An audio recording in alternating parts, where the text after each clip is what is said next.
Suicide Nagababu తెలుసు కదండి. జనసేన రాష్ట్ర ప్రధాన కార్యదర్శి అనుకుంటా. ఆయనకి ఇప్పుడు మంత్రి పదవి, ఏపీలో మంత్రి పదవి ఇస్తున్నట్టు చంద్రబాబు నాయుడు ప్రకటన కూడా విడుదల చేశాడు. సో రాజ్యసభ సీట్ వస్తుందని చాలామంది ఫస్ట్ ఏమో టీటీడీ చైర్మన్ అన్నారు, దాన్ని ఖండించారు. మళ్ళీ రాజ్యసభ సీట్ ఎలాగైనా ఇప్పించాలని పవన్ కళ్యాణ్ ఢిల్లీ వరకు వెళ్ళి ఎంతో ట్రై చేశారు, కానీ అక్కడ బీజేపీ అధిష్టానం ఒప్పుకోలేదని తెలిసింది.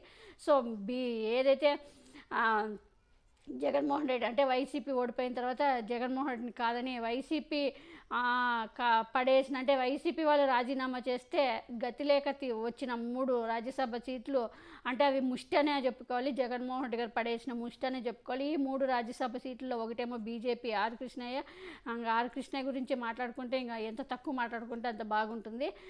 విశ్వాసం లేని వాళ్ళు వీళ్ళంతా కూడా. సో ఇంకా మోపిదేవి వెంకటరమణ, బీదమస్తాన్ వీళ్ళంతా, ఇంకా బీదమస్తాన్కి ఆల్రెడీ ఆయనకి ఇస్తున్నాడు చంద్రబాబు నాయుడు. ఇంకోటి నానా సతీష్ అని లోకేష్కి, సానా సతీష్ ఆయనకి బాగా దగ్గరగా ఉన్న ఆర్థిక వ్యవహారాలన్నీ చూస్తున్న నారా లోకేష్ ఫ్రెండ్కి అతనికి ఒకటి, ఇంకా ఒకటేమో బీజేపీకి ఆర్ కృష్ణయ్య, ఎవరైతే జగన్మోహన్ రెడ్డి గారు ఇచ్చారో అదే ఆర్ కృష్ణయ్యకి బీజేపీ ఇవ్వడం జరుగుతుంది. ఇంకా రాజ్యసభ కూడా లేదని చెప్పాలి నాకు. సో దీంతో చంద్రబాబు నాయుడు ఏపీ క్యాబినెట్లకు తీసుకోవాలని నిర్ణయించుకున్నట్టు తెలుస్తుంది. ఇప్పుడు మరి ఈయనకి ఒకే ఒక శాఖ మిగిలి ఉంది. మరి అది 24 అంటే 24 మంది ఉన్నారు. ఇప్పుడు 25 ఒక మంత్రి శాఖే ఉంది. ఆ మంత్రి శాఖ ఆయనకి మరి ఏ మంత్రి శాఖ ఇస్తారో ఇంకా కన్ఫామ్గా అయితే తెలియదు, కానీ మంత్రి పదవి అన్నట్టు తెలుస్తుంది. కానీ ఇదే పవన్ కళ్యాణ్ ఒకప్పుడు ఏం మాట్లాడాడు, నేను కుటుంబ రాజకీయాలు చేయడానికి రాలేదు, జగన్మోహన్ రెడ్డి గారు ఏదో అంటే జగన్మోహన్ రెడ్డి గారు ఏదో కుటుంబంలో అందరికీ పదవులు ఇచ్చేసినట్లు, మంత్రి పదవులు ఇచ్చేసినట్లు ఎంత తప్పుడు ప్రచారాలు చేశాడంటే అంత మాట్లాడిన ఈరోజు మరి సొంత అన్నకి ఎలా మరి మంత్రి పదవి అంటే తన మంత్రి సొంత ఇద్దరు ఓకే పార్టీలో ఒక కీలక పదవులు అంటే ఈయన ఒకవేళ డిప్యూటీ సీఎంగా ఉంటే పార్టీని చూసుకోవడానికి ఒకరు ఉండాలి, కాబట్టి నమ్మకమైన వ్యక్తి నాగబాబుని పెట్టడం తప్పలేదు. కానీ మంత్రి పదవులు ఇద్దరు మంత్రి, ఒకరు డిప్యూటీ సీఎం, మళ్ళీ మంత్రులు తీసుకొని అంత కాపులే చూసాము.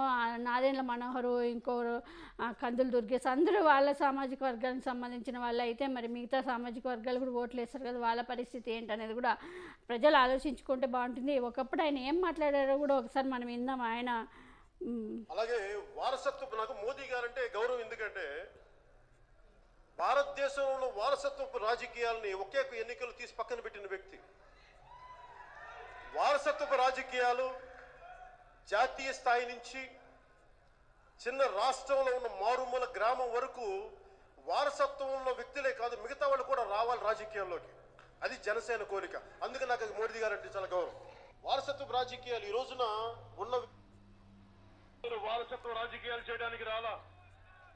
మా అన్నకి మా మేనల్లుడికో టికెట్, మా పెద్దనాన్న కొడుకో టికెట్, మా పిన్ని కొడుకో టికెట్, ఈ కుటుంబ రాజకీయాలు చేయడానికి రాలా.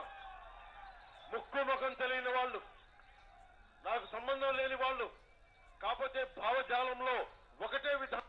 నిజంగా రాజ్యాంగ స్ఫూర్తిని అర్థం చేసుకుంటే అన్ని కులాలకి అన్ని వర్గాల వారికి సమాన ప్రాతినిధ్యం ప్రాతిపదికత ఇవ్వాలి.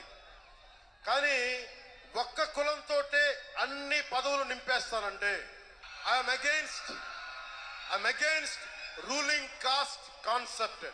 పాలించడానికి మేమే ఉన్నాం, మిగతా వాళ్ళు పాలింపబడటానికే ఉన్నారన్న ఆలోచనకి జనసేన విరుద్ధం, పవన్ కళ్యాణ్ విరుద్ధం. చూసారుగా అబ్బా ఎన్ని ఆ మాటలు చూస్తే ఎంత నీతిమంతుడో, ఎంత నిజాయితీమంతుడో ఎంత అనుకుంటారో. అలాంటి వాడే ఈరోజు సొంత అన్నకి మంత్రి పదవి తీసుకుని మరి ఎందుకు వేరే వాళ్ళకి కల్పించచ్చుగా. వేరే తనలో 21 మంది గెలిచారు, 21 మందిలో తను ఆల్రెడీ డిప్యూటీ సీఎం 2 ఉన్నారు, ఇంకా మిగతా వాళ్ళు కూడా చాలా వేరే కులస్తులు కూడా ఉన్నారు కదా, మరి వాళ్ళకి మరి మంత్రి పదవి అవకాశం ఇవ్వచ్చుగా. మరి సొంత అన్న అసలు ఆయనకి ఓటు హక్కు లేదు, ఏపీలో ఓటు హక్కు లేదు, మరి ఆయనకి అసలు ఇలా దొంగచాటుగా ఎమ్మెల్సీ తీసుకొని మరి ఎమ్మెల్సీ తీసుకొని మంత్రి పదవి తీసుకోవడమే. వీళ్ళేమో చాలామంది జనసేన వాళ్ళు కూడా మరి రోజాకి ఎలా ఇచ్చారు మీరు అని చాలామంది కామెంట్లు చేస్తున్నారు. రోజా ప్రజల్లో నుంచి గెలిచి వచ్చారు, ప్రజల్లో నుంచి గెలిచి వచ్చింది. ప్రజలు ఆమె గెలిచి వచ్చి మంత్రి పదవి తీసుకుంది. అంతేగాని ఎమ్మెల్సీ దొంగచాటుగా ఎమ్మెల్సీ తీసుకుని ఆమె మంత్రి కాలేదు. ప్రజల నుంచి నాగబాబును కూడా ప్రజల నుంచి గెలిచి ప్రజలు ఆశీర్వదిస్తే గెలిచి ఎమ్మెల్యేగాను గెలిచి అప్పుడు తను కూడా మంత్రి తీసుకుంటే ఎవరు అభ్యంతరం తెలుపరు. కానీ ఇలా దొంగచాటును వచ్చి ఎమ్మెల్సీగా తీసుకొని వచ్చి మంత్రి పదవి తీసుకుని అసలు ఆయనకు ఓటు హక్కే లేదు ఏపీలో. అలాంటి వ్యక్తి అసలు ఏ రాజకీయ అనుభవం లేని ఏమీ లేని ఇతనికి మరి మంత్రి పదవి ఇవ్వడం ఏందో మరి చూడాలి. దీనిపైన ప్రజలు మరి ఎలా స్పందిస్తారో, మరి కాపులు ఎలా స్పందిస్తారో మరి చూడాలి.